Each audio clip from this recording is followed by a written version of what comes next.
नमस्कार विद्यार्थियों, संस्कृत एजुकेशन में मैं महेंद्र सिंह आप सभी का हार्दिक स्वागत करता हूं। आज हम संस्कृत के सामान्य परिचय के बारे में जानकारी लेंगे। संस्कृत का सामान्य परिचय। सबसे पहले हम बात करें इस निशान की, जिसे क्या कहा जाता है? विसर्ग कहा जाता है। इसे क्या कहा जाता है? विसर्ग। इसे विसर्ग कहते हैं और यह है की ध्वनि देता है। किसकी ध्वनि देता है? है की ध्वनि देता है। किस प्रकार? उदाहरण देखें, जैसे अपने पास एक शब्द है राम, इसके साथ में ये लग गया, विसर्ग लग गया। विसर्ग लग गया, विसर्ग लगते ही इस शब्द का जब उच्चारण करेंगे तो ये शब्द बोला जाएगा राम है। इसी प्रकार है लता शब्द अपने पास, और लता के साथ ये लगा हुआ है तो इस विसर्ग है की ध्वनि देगा और इसे हम क्या पढ़ेंगे? लता है। क्या पढ़ेंगे? लता है। इसी प्रकार है, अगर दूसरा उदाहरण देखें, बालक जोड़, सिर्फ बालक प्लस विसर्ग है तो इसको क्या बोलेंगे हम? बालक है। क्या बोलेंगे? बालक है। सीधी सी बात है, विसर्ग का उच्चारण लेंगे तो विसर्ग को उच्चारण में क्या बोलेंगे? है की ध्वनि के साथ बोलेंगे। राम है, लता बालक है। दूसरा अपना चिन्ह है हलंत का। इसे क्या कहते हैं? हलंत। यानी कि हल है जिसके अंत में हलंत, इसका मतलब होता है जो भी वर्ण है उसके नीचे अगर ये जुड़ा हुआ है तो इसका मतलब यह है कि ये वर्ण क्या है? आधा है। ये वर्ण क्या है? आधा है। तीसरा चिन्ह है अपना अनुस्वार का। तीसरा चिन्ह है अनुस्वार, जो शब्द में कहीं पर भी प्रयुक्त हो सकता है। आगे पीछे लास्ट में कहीं पर भी प्रयुक्त हो सकता है। जैसे अपने पास शब्द है अपने पास शब्द है रामम, अनुस्वार है, ये यहां पर किसकी ध्वनि देगा? लास्ट में होगा, यानी सबसे लास्ट में अंतिम होगा तो ये मैं की ध्वनि देगा। किसकी देगा? मैं की ध्वनि। सबसे अंत में हो तो मैं की ध्वनि। अगर ये बीच में आ जाए किसी वर्ण के, बीच में किसी वर्ण के आ जाए, जैसे आ के ऊपर अनुस्वार आ गया, आगे तीन शब्द है, तो ये किसकी ध्वनि देगा? ये अनुस्वार है वो इस वर्ण का पांचवा वर्ण बनेगा। यानी इसके अनुस्वार के आगे जो वर्ण है इसका पांचवा वर्ण ये माना जाएगा। कैसे? इसको हम ऐसे भी लिख सकते हैं अंतिम। इसको हम अंतिम ऐसे भी लिख सकते हैं, ऐसे भी लिख सकते हैं, दोनों ही तरीके सही है। यानी कि अनुस्वार जो वर्ण है आगे आने वाले वर्ण का पांचवा वर्ण होता है। ये तो बात हो गई वर्गीय वर्णों की। यानी अपने पास वर्गीय वर्ण कौन कौन से हैं? क, च, ट, त, प। ये पांच अपने पास वर्गीय व्यंजन है और उनके अंदर पांचवा वर्ण होता है तो ये क्या कहलाएगा? अगले वाले का पांचवा वर्ण। शब्द अपने पास दिनांक, यानी कि अनुस्वार है, इस वर्ण का पांचवा वर्ण होगा। इस वर्ण को, इस शब्द को हम ऐसे भी लिख सकते हैं दिनांक। एक इसके अलावा और उदाहरण है अपने पास, जहां पर ये अनुस्वार होता है उसके आगे वर्गीय व्यंजनों के अलावा कोई दूसरा वर्ण होता है तब ये न की ध्वनि देता है। लास्ट में हो तब तो मैं की ध्वनि, और बीच के अंदर हो तब ये मैं की ध्वनि देता है। जैसे अंश, यानी ये वर्गीय व्यंजन नहीं है, इसलिए अनुस्वार हो किसकी ध्वनि देगा? न की ध्वनि देगा। इस प्रकार ये अपने पास तीन चिन्ह है। अब आगे हम बात करते हैं संस्कृत में वचन। वचन, हिंदी में वचनों की संख्या होती है दो। एक तो होता है एक वचन, एक तो होता है एक वचन और दूसरा होता है बहुवचन। यह तो बात हुई है हिंदी की, लेकिन संस्कृत में ये वचन कितने होते हैं? तीन होते हैं। तीसरा कौन सा होता है? एक वचन, द्विवचन, बहुवचन। एक वचन, द्विवचन और बहुवचन। एक वचन में एक संख्या का बोध होता है, यानी जहां एक व्यक्ति होता है वहां पे हम एक वचन का प्रयोग करते हैं। जब बात द्विवचन की हो तब दो संख्याओं का बोध होता है, यानी जहां दो व्यक्ति होते हैं वहां किस वचन का प्रयोग करेंगे? हम द्विवचन का प्रयोग करेंगे। जब दो से अधिक, तीन या तीन से अधिक जहां पर कोई व्यक्ति है या कोई संख्या है वहां किस वचन का प्रयोग करेंगे? हम बहुवचन का प्रयोग करेंगे। हिंदी में 2 वचन होते हैं और संस्कृत में 3 होते हैं, एक वचन, द्विवचन और बहुवचन। अब वचन के बाद बात करें लिंग की, तो हिंदी में लिंग 2 होती हैं। कौन कौन सी? हिंदी में 2 लिंग होती हैं, एक तो होती है पुल्लिंग और एक होती है स्त्रीलिंग। हिंदी में 2 प्रकार के लिंग होते हैं, एक तो पुल्लिंग होता है, एक स्त्रीलिंग होता है। लेकिन संस्कृत में ये लिंगों की संख्या हो जाती है 3। कौन कौन सी? एक तो हो गई पुल्लिंग, दूसरी हो गई स्त्रीलिंग और तीसरी हो गई नपुंसकलिंग।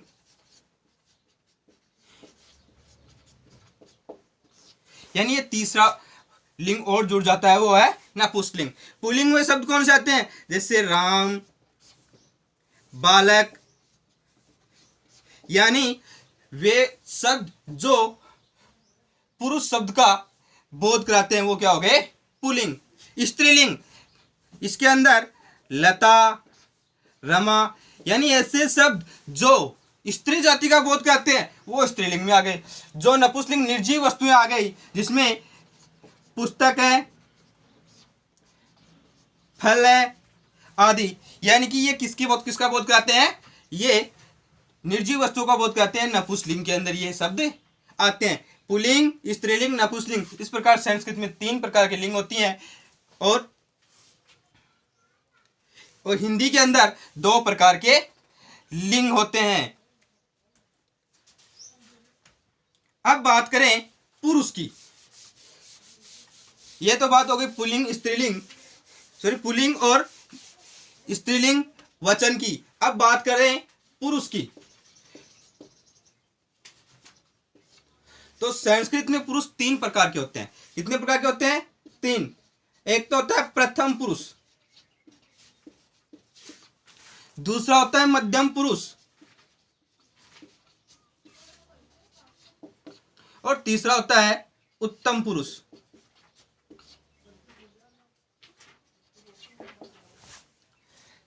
प्रथम पुरुष का प्रयोग हम कहां करते हैं? यानी कि जब अन्य व्यक्ति होता है, अपने से दूर व्यक्ति होता है, जिससे हम संपर्क स्थापित नहीं कर पाए, वो व्यक्ति किस में आते हैं? प्रथम पुरुष के अंदर आते हैं। मध्यम पुरुष में अगले जो व्यक्ति अपने जस्ट सामने होता है, जिससे हम डायरेक्ट फेस टू फेस बात कर सकते हैं, वो किस में आता है? मध्यम पुरुष में। बात आती है उत्तम पुरुष की। उत्तम पुरुष में कौन से व्यक्ति आते हैं? स्वयं के लिए जिन शब्दों का हम प्रयोग करते हैं वो किस में आते हैं? उत्तम पुरुष के अंदर।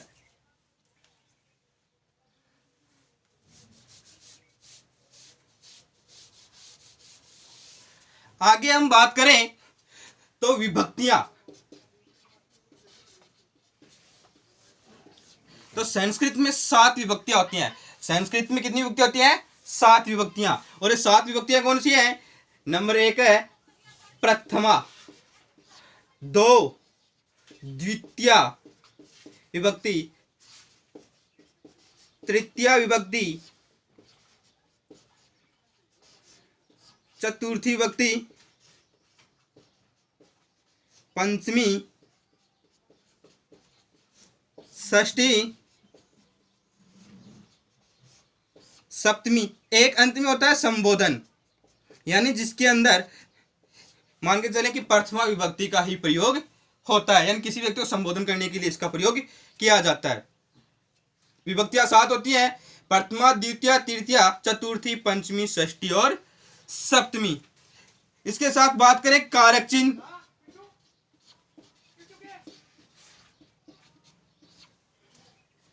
प्रथमा विभक्ति का प्रयोग कर्ता कारक में होता है। किसमें होता है? कर्ता कारक में, जिसका चिन्ह होता है ने। द्वितीय विभक्ति होती है कर्म कारक, उसका चिन्ह होता है को। तृतीय होती है करण कारक, से या के द्वारा।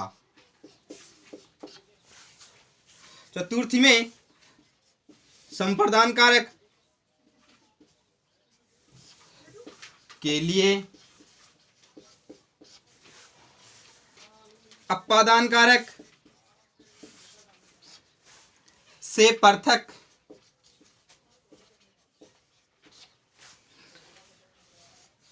संबंध कारक, का की के, सप्तमी अधिकरण कारक,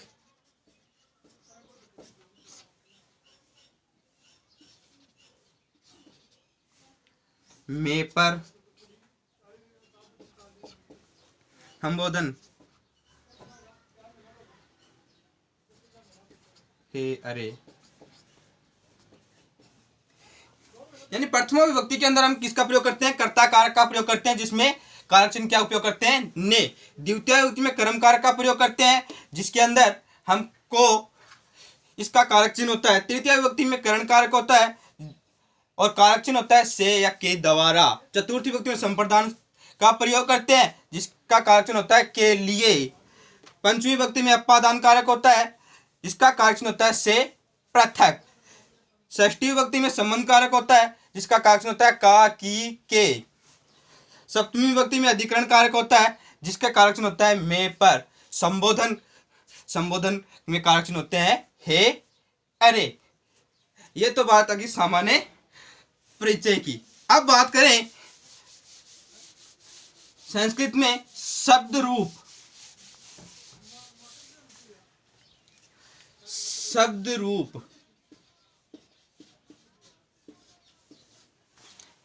शब्द रूप का मतलब तो जो भी शब्द होते हैं जिस उसके जो रूप चल रहे हैं उन्हें शब्द रूप कहते हैं। और शब्द रूप होता है वो दो प्रकार का होता है। पहला है अजंत। शब्द रूप के दो प्रकार होते हैं, पहला है अजंत और दूसरा है हलंत। अजंत का मतलब होता है अच है जिसके अंत में, अच है जिसके अंत में।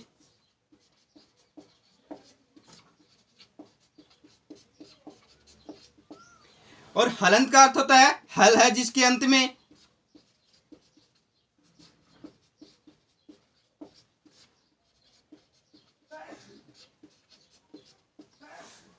अच मतलब स्वर वर्ण। हमने वर्ण वाले चैप्टर में पढ़ा था कि स्वर वर्ण को संस्कृत में अच वर्ण बोला जाता है, यानी जिसके अंत में स्वर वर्ण हो वो अजंत शब्द कहलाते हैं। जैसे राम, बालिका, हरि, यानी इसके अंत में ए आ रहा है। क्या आ रहा है? ए। इसमें आ और इसमें ई, तो इनके अंत में स्वर वर्ण आ रहा है, अच वर्ण आ रहा है। तो ये कौन से शब्द रूप हो गए? अजंत वाले। हलंत जिसके अंत में हल आता हो, जैसे भवत, आत्मन। हल यानी व्यंजन वर्ण। संस्कृत में व्यंजन वर्णों क्या बोलते हैं? हल वर्ण। यानी जिस शब्द के अंत में व्यंजन वर्ण आता है वो हलंत शब्द होते हैं। तो इसमें तय के नीचे आगे हलंत आ गया, तो ये क्या हो गया? व्यंजन वर्ण। तो ये कौन से शब्द रूप कहलाए? हलंत शब्द रूप। अब शब्द रूप के अंदर पहला शब्द रूप हम पढ़ते हैं राम अकारांत पुल्लिंग। राम अकारांत पुल्लिंग। हमने अकारांत क्यों लिखा? क्योंकि राम शब्द के अंत में क्या आ रहा है? ए आ रहा है। ऐसे कोई भी शब्द जिसके अंत में आता है ए आता हो वो अकारांत होते हैं। और राम शब्द वो किसका है? पुरुष अर्थ का बोध कराता है, इसलिए क्या हो गया? पुल्लिंग शब्द हो गया।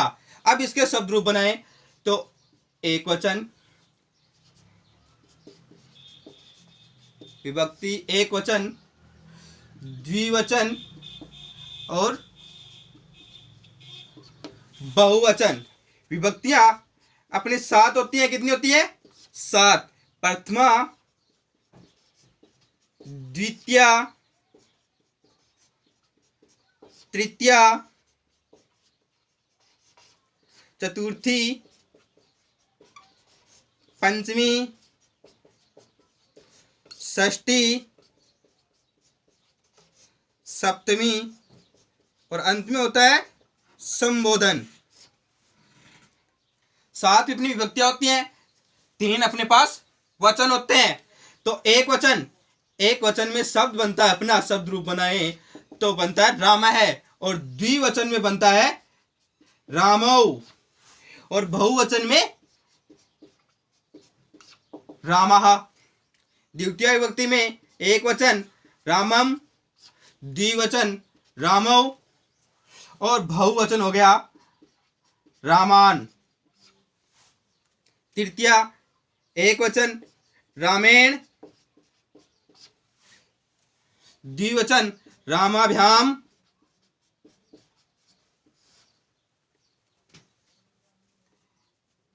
बहुवचन है रामय्य।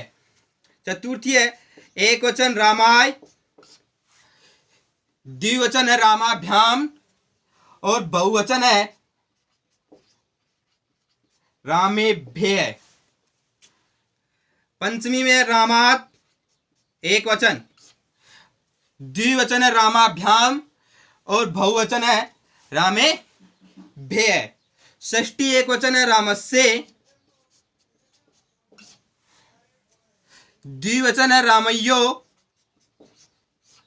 रामय्यो है, और बहुवचन हो गया रामाणाम।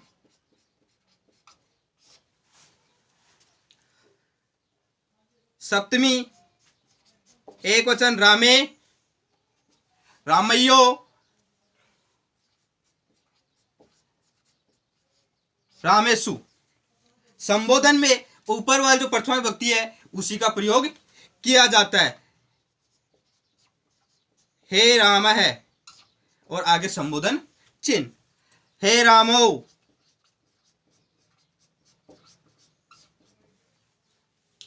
हे रामः,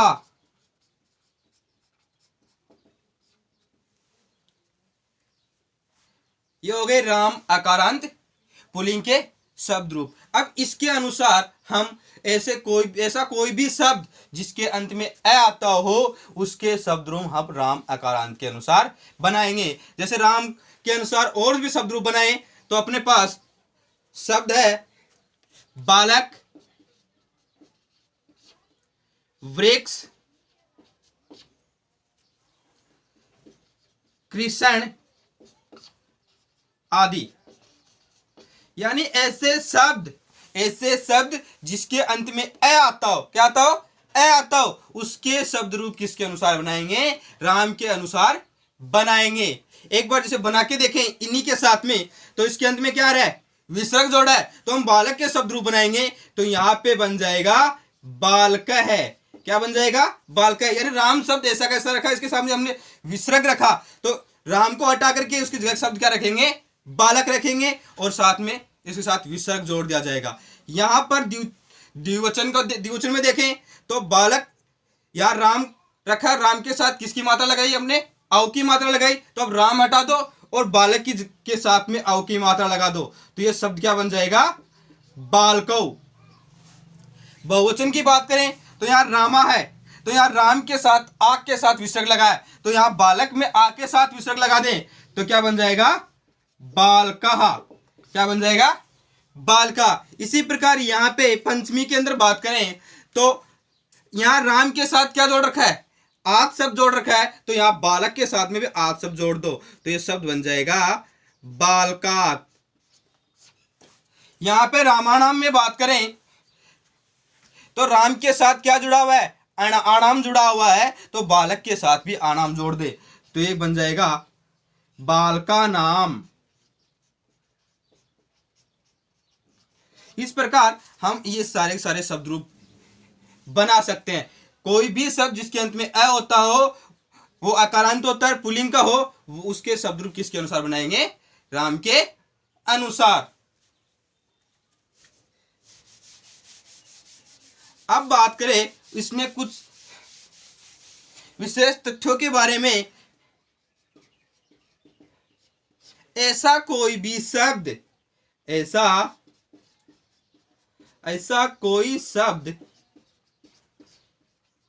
कोई भी शब्द जिसमें रै, री, स वर्ण हो, यानी जिस शब्द में र री स वर्ण हो तब तृतीय एक वचन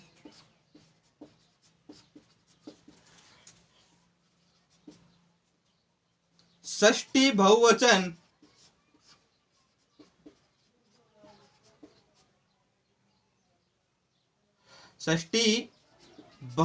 में न के स्थान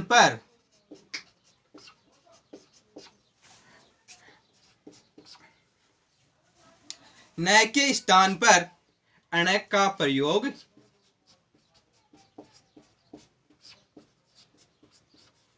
होगा। यानी जहां कहीं भी बीच शब्द में न आ रहा है उसका अण कहां होगा? जिस शब्द में र री स का प्रयोग होता है। हमने पीछे देखा था राम का बनाया तो राम तृतीया रामेण बना था। राम तृतीया एक वचन क्या बना था? तृतीया एक वचन में रामेण शब्द बना था। लेकिन जब बालक का बनाएंगे हम तो क्या बनेगा?